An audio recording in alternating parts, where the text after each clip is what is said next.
and it's installing itself. Entire Linux operating system, every single possible software package you can imagine on the in the Linux world, it's all being installed from this little thumb drive right here. It's a big thumb drive, it's 128 gig, but it's literally installing like every possible Linux package you can ever imagine. I got the Kali Linux everything edition. So, and then during the install, when it got to what do you want to install, I clicked everything. So it's been taking a while here. It's taken about an hour, but it's still probably faster than like a new version of Windows. So yeah. So here we go. Hello everybody. I haven't posted one of these in a while. I'm much more bearded than I've been any time in recent memory, at least for me. So I'm actually growing some hair too, very little. But yeah, so I posted about, it's not a new version of Linux, but it's a version of Linux that I haven't used before, called Kali, K-A-L-I, Kali Linux. I'm installing it here on a PC that I got from a client today. She was just going to toss the computer out or whatever, just dispose of it. And I offered to take it and wipe the hard drives clean, which I did before I got to this point. And, for security purposes and financial records and so on. So I did that, and here I am now installing this Kali Linux onto the machine. And it's as I said in the previous little clip, it's like every piece of software virtually every piece of software that Linux offers, stuff that I haven't even heard of. And I live in the Linux world. I live in that world, the command line, the hacker, quote unquote, whenever people talk to me and they say, oh, that guy's a little bit off. I'm only a little bit off because I use Apple, but I'm not an Apple guy. I use Windows, but I'm not a Windows guy. I'm a little bit off because I use Linux. I'm a Linux guy. So I live in a command line. If I switch over to another screen here, you can see, there's all the packages, all the software packages installing. It's all like old DOS, like text-based. A lot of people think it's like old, but it's not. It's still but underneath your Windows and underneath your Apple, this is what's going on right here. When you install something, all these things are happening in the background. So, but I see it in the Linux world, whereas most people don't see it in the Windows and the Mac and Apple world. So, I mean, Linux, millions of people use it. I'm probably a dime a dozen when it comes to like nerdy people who use operating systems and everything. So, but I just like to try to educate people about it and say, hey, it's an option. You don't have to be like beholden to Microsoft and Apple and the corporate slave. You can install this version of Linux. It'll install on any PC. Let me switch the screen here. This is a Dell PC from one of my clients, just a standard Dell Optiplex. It'll install on any PC.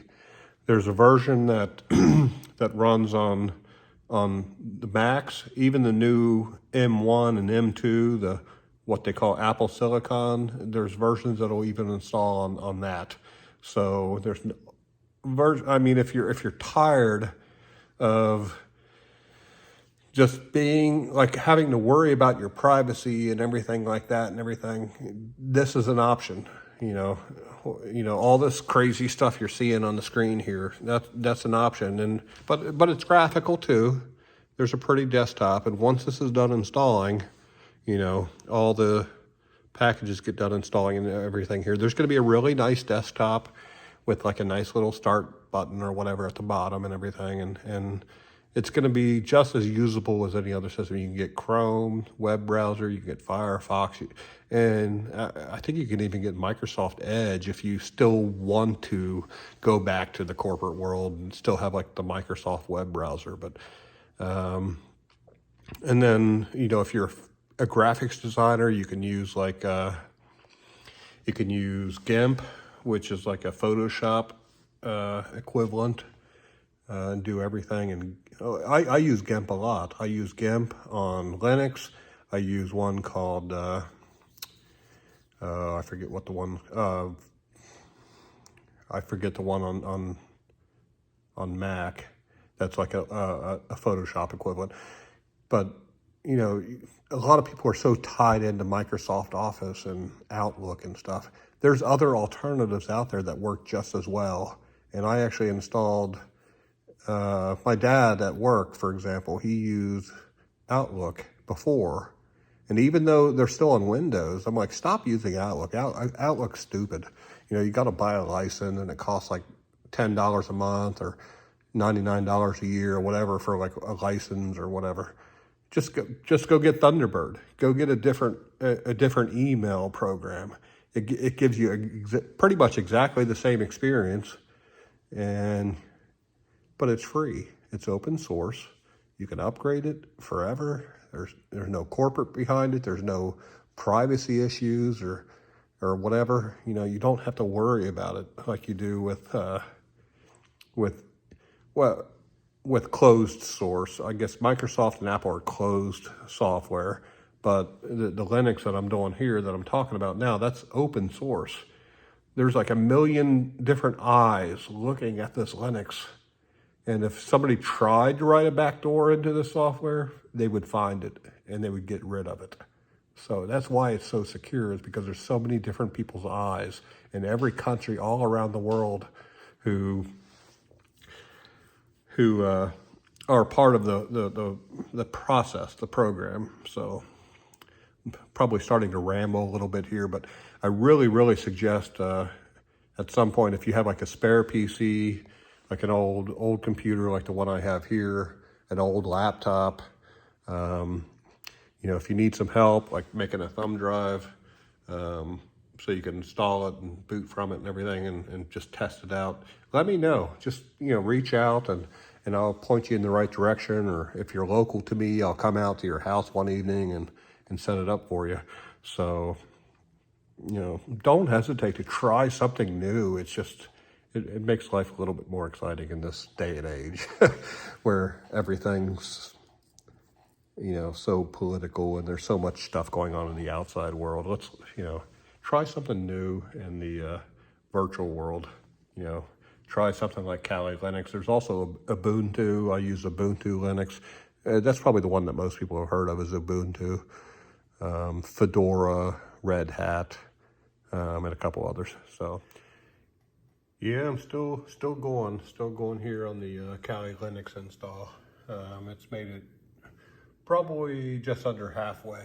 So I'm just past the word and heading into the word install. So it's still installing. As I said earlier, though, I chose the everything package. I'm installing like every possible Linux package because I could probably use that. I actually found a really good piece of software that was a part of Kali Linux, specifically to scan like WordPress websites for vulnerabilities and stuff. So that's like really cool. I can scan like, you know, all the WordPress websites that I host and everything for vulnerabilities, plugins and stuff like that. So that's good. There's many different other little, and when I went back, after I cut this clip here or whatever, I went back to Facebook, and a friend of mine said, like, a lot of people don't need most of this. And I'm like, I agree. Most people don't need most of this software, but there's some nerdy people out there like me who can. But regardless of that, you're still going to have a really nice like interface. You know, once this gets done installing, you're still going to have a really nice interface with a nice web browser and a nice open office or any office. There's like different office versions or whatever that all run on Linux that replace Microsoft. So I guess over the next few months, I have a friend who I had dinner with tonight, him and his folks and stuff that I had dinner with, and he's moving down here. He just signed a lease and is moving down here. So we're planning on like starting a more serious company when it comes to IT and IT consulting and reaching out to people and stuff on these particular topics. So I think if we can, like, just, again, like I said earlier, just educate people on the alternatives that are out there, then they'll realize that they don't need to be beholden to the corporate programs and softwares that are out there. There's open source versions of almost every piece of software out there. You name one and you can find it.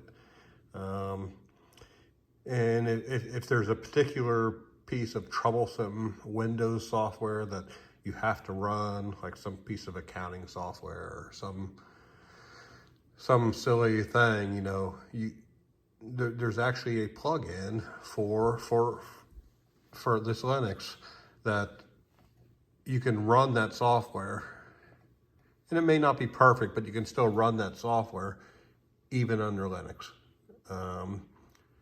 But when it comes to like Microsoft Office and stuff, I would probably say like 70% of people I know have switched over to Google Docs, just like the Google Docs. I know that's a corporate thing, so don't get me wrong or whatever, but I know Google Docs is corporate, just as corporate as Microsoft Office is, but it's still a system that you can use anywhere. I can get on my Google Docs on my iPhone, my iPad, my Mac, my Windows, my Linux, which is obviously what I'm talking about. You can get on and you can get into the same document and do the same stuff. Like, my friend and I, we shared a Google folder together, and we created a document. And I said, hey, dude, get into this document and edit it and add your inputs or whatever. And then I got in there at the same time, and we were both in the same document at the same time through the web, through our web browser, and we were editing the same document at the same time in 2 different paragraphs. So it's really cool. And then in the past, I've had like 5 people all editing their own bio, like, their work bio, their CV, all at the same time in the same document from, all over the country. So there are alternatives out there. And that's the main point of my entire video here, is that there are other alternatives out there outside of the typical Microsoft, Apple. I'm not even going to say Google, because Google, even though Google's still corporate, whatever, they're still a little bit more arguably open than the others, but probably not. So, but say you use Dropbox. There's alternatives to Dropbox. There's a program called Mega, MEGA, Mega.NZ, which is a company out of New Zealand, which was raided by the FBI like many, many years ago. There's a great video that I could probably post when they got raided by the FBI. Mega Upload was spied on illegally. What Kim.com ran is just a service that's like a post office. He was the post office it was being mailed through. Why do you shut down the post office thinking that's where the problem is? Kim.com is a larger-than-life internet entrepreneur who has become increasingly controversial within the past 2 years. Kim is a high-rolling businessman who made a reported $175 million off of a website called Mega Upload, a service that provided a fast and simple way to transmit large files over the internet. Unfortunately for Kim, the US government, the New Zealand government, and even Hollywood alleged that the website was being used for criminal purposes. His house was raided just 1 day after SOPA, the Stop Online Piracy Act, died in the US Congress. 1 year after the raid, his assets are still frozen and he is still under house arrest.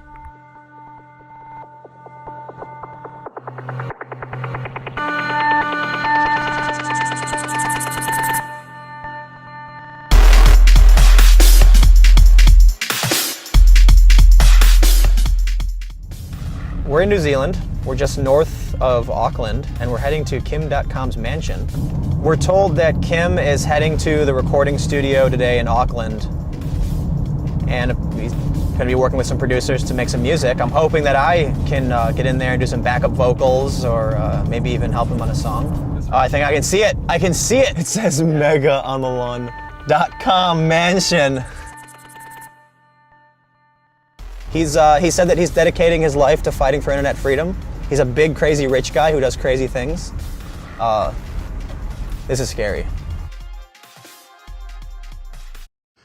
But they got raided by the FBI because they encrypted and protected their customer their data.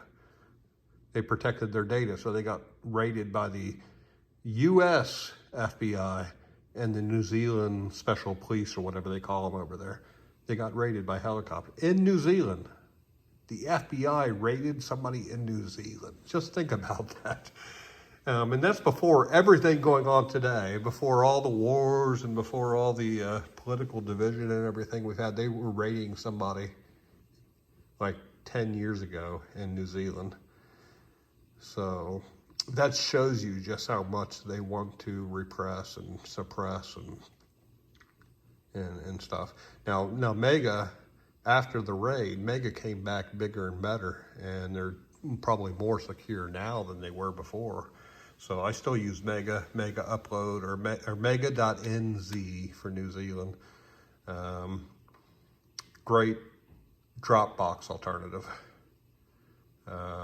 There's Photoshop alternative. There's every software alternative you can find. Just do a little research, man, and like tell your friends, like, you know, there's other stuff out there.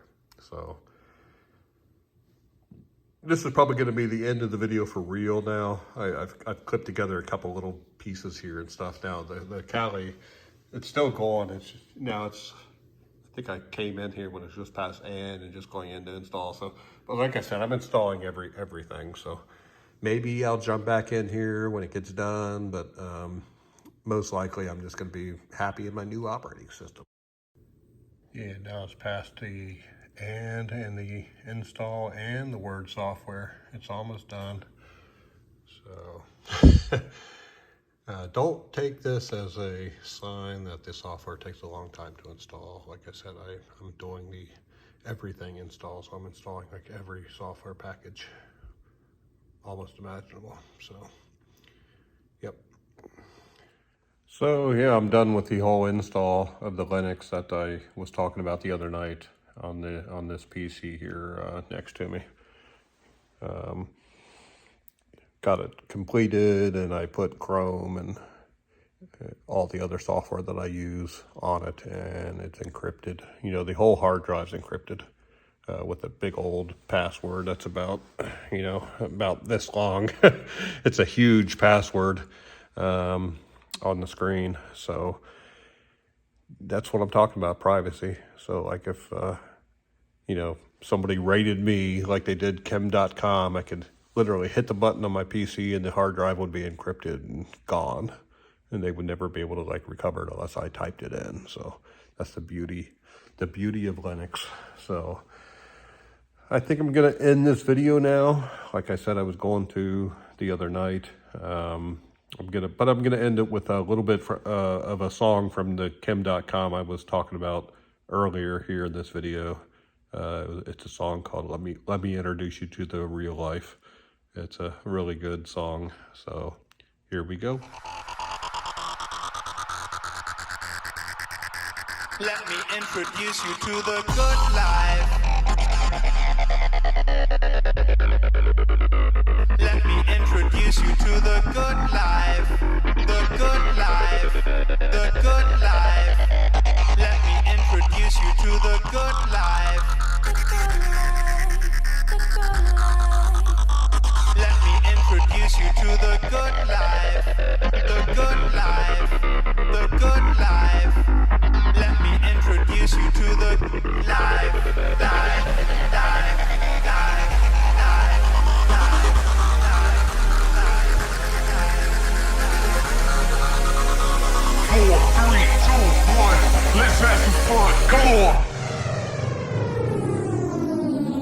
cash